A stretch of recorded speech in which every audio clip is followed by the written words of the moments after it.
जय श्री कृष्ण। योगेश्वर श्री कृष्ण और सुदामा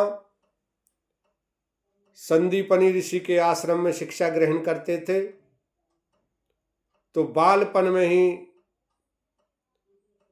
श्री कृष्ण ने सुदामा को मित्र कह दिया।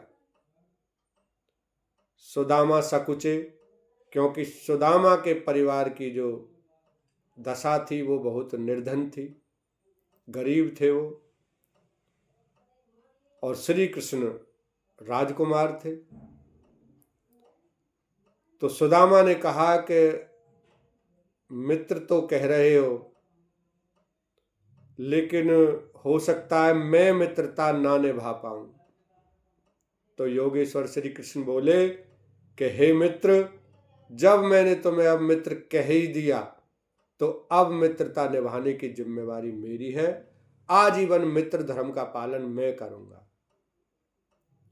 दोनों शिक्षा ग्रहण करके अपने अपने नगर को चले जाते हैं। योगेश्वर श्री कृष्ण द्वारिकाधीश बन जाते हैं, द्वारका के राजा हो जाते हैं। और सुदामा तो निर्धन थे ही, ऊपर से उन्होंने अपना नियम ऐसा बना लिया कि रोज केवल एक ही घर से भिक्षा मांगते, और उस एक घर से जितना अन्न धन मिलता उसी में अपना गुजारा करते। शादी हो गई, बच्चे हो गए, निर्धनता और बढ़ गई, परिवार का गुजारा नहीं हो रहा। किसी दिन खाना बनता है, किसी दिन नहीं बनता है। तो सुदामा जी की धर्मपत्नी बोली कि आप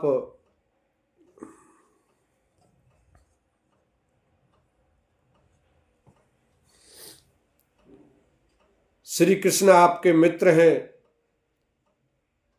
आप उनसे सहायता क्यों नहीं लेने चले जाते। सुदामा सकुचाता है, उसे लज्जा आती है कि मैं मित्र के सामने कैसे हाथ फैलाऊंगा। उनकी पत्नी यशोधरा उन्हें समझाती है भांति प्रकार से, तो वो सुदामा मान लेते हैं उनकी बात और चल देते हैं। द्वारिका पहुंच जाते हैं। पहले ही कपड़े उनके फटे हुए थे, एक धोती थी बस, नंगे पैरों, पैरों में छाले हो गए, कांटे लगे।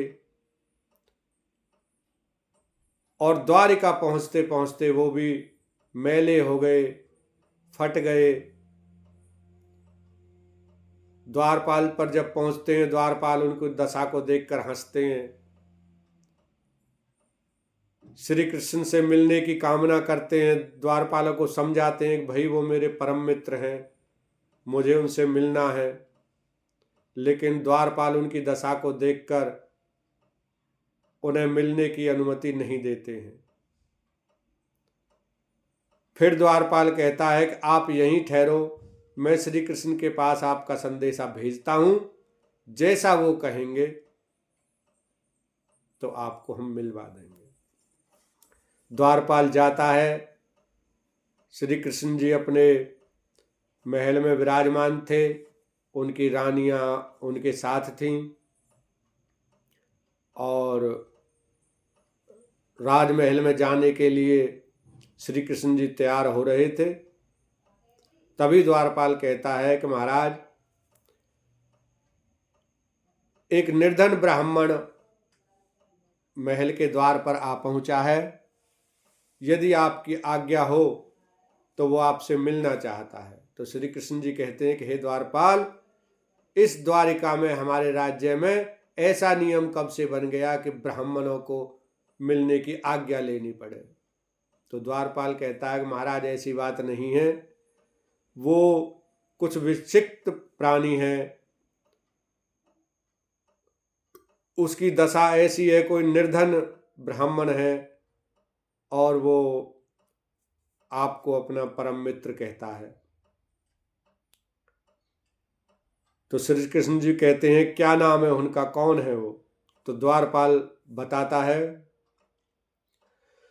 द्वार खड़ो द्विज दुर्बल एक, रयो चकिसो वसुधा अविरामा। धोती फटी सी लटी दुपटी, और पाह उपाहन को नहीं शामा।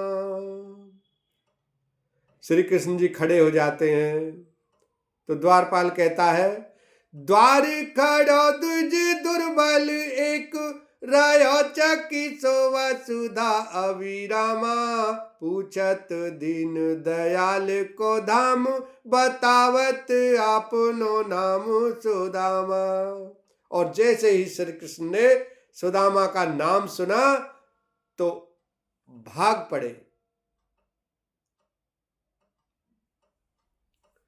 नाम सुदामा का सुनते ही तज आसन धाये, द्वार की ओरा मुकुट कहीं तो कहीं पट उलझा, मिलने को आतुर धीर न थोरा।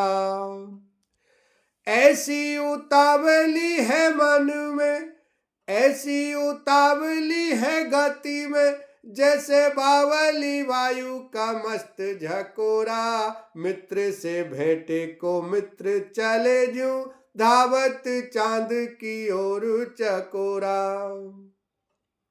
श्री कृष्ण जी भागे चले जा रहे हैं। सभी लोग, सैनिक, द्वारपाल सब हैरान हैं, दासियां, कि ये योगेश्वर कृष्ण को क्या हो गया है। नंगे पैरों दौड़े चले जा रहे हैं। कौतूहल हो रहा है महल में अनेक प्रकार का। कौतूहल भरे यहाँ दृश्य सब दिख रहे, सुध बुध खो के कृष्ण दौड़े कहाँ जाते हैं। उड़ के चले हैं पीछे मुड़ के न देखें लीला, देखने वाले तो कुछ समझ न पाते हैं। इधर सुदामा के मन में मंथन चल रहा है कि श्री कृष्ण ने इतनी देर लगा दी, अगर उनको मुझसे मिलना होता तो अब तक आ जाते। शायद वो राजा होकर एक गरीब से मिलना नहीं चाहेंगे, क्योंकि उनकी मान हानि होगी अगर अपने नगरवासियों के सामने मुझ गरीब से मिलेंगे तो। और ये ऐसा विचार करके सुदामा जी वापस चल देते हैं। श्री कृष्ण जी द्वार पर पहुंच जाते हैं और द्वारपाल को पूछते हैं, कहाँ है मेरा मित्र, कहाँ गया सुदामा। तो द्वारपाल इशारा करते हैं कि महाराज इधर गया है। उधर लोग उनको वापस जाता देखकर उनकी हंसी उड़ा रहे हैं कि देखो ये श्री कृष्ण को अपना परम मित्र कहता था निर्धन ब्राह्मण, इसके फटे हुए कपड़े हैं, पैरों में जूती नहीं है, और उसका मजाक उड़ाते हैं। तभी योगेश्वर श्री कृष्ण वहां पहुंच जाते हैं अपने मित्र के पास। तो वहां का जो दृश्य था, आहा हा हा, क्या आनंददायक रहा होगा। लोगों ने क्या छवि देखी होगी उस टाइम की कि ऐसे होते हैं मित्र।